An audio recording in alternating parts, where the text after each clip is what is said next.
Normal psychic life depends upon the good functioning of brain synapses. If you don't know what synapses are, don't panic at this.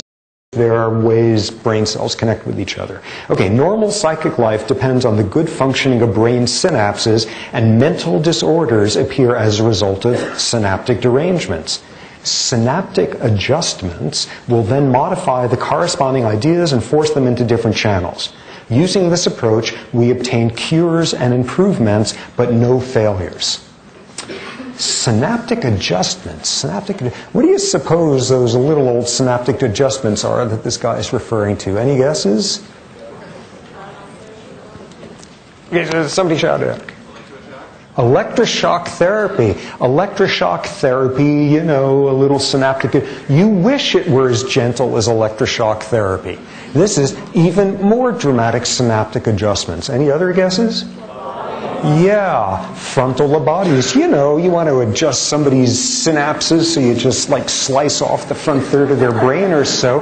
This was Agos Moniz, a Portuguese neurologist who invented frontal lobotomies. It had a different name at the time, but was the person who started this, and something that was done to tens and hundreds of thousands of people who had absolutely nothing wrong with them. One of the darkest chapters of where psychiatry gets in bed with ideology, massive criminal destruction of people's brains. This is what he had to say about the procedure on his acceptance of his Nobel Prize in Physiology and Medicine for having invented it. So here we have somebody pathologically living in a world of understand how synapses are working, adjust them, and with that we obtain cures and improvements, but no failures. Final quote, worst one of all.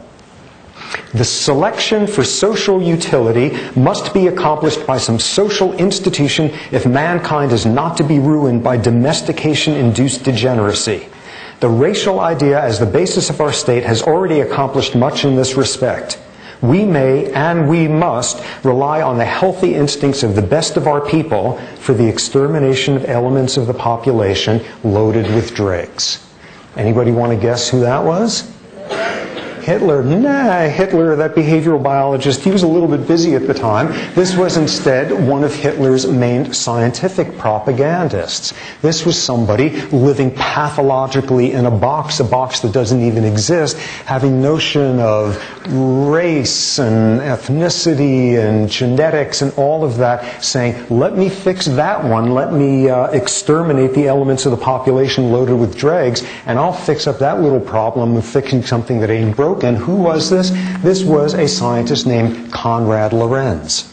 Konrad Lorenz, who probably a lot of us are familiar with. Konrad Lorenz was one of the founding fathers of ethology. We'll learn all about that. But he, like everybody knows him, winding up in all the little kid nature books. Konrad Lorenz discovered imprinting in birds, and he'd be going around. He was this little Austrian guy with this cherubic white beard, and he'd always have these little Austrian shorts and suspenders, and there would be a whole bunch of duckies following him because they thought he was mom, and he was totally charming and irresistible with this sort of old imprinting with his ducky kids. And he also happened to be a rabid Nazi propagandist who went to his grave saying that there was nothing wrong with what he did.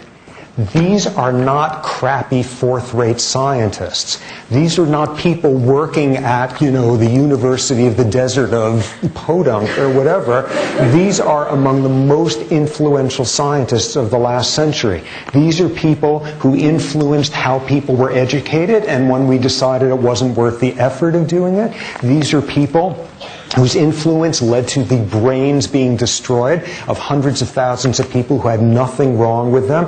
These are the people who led to the notion that you fix up a problem that doesn't exist by exterminating 9 million people.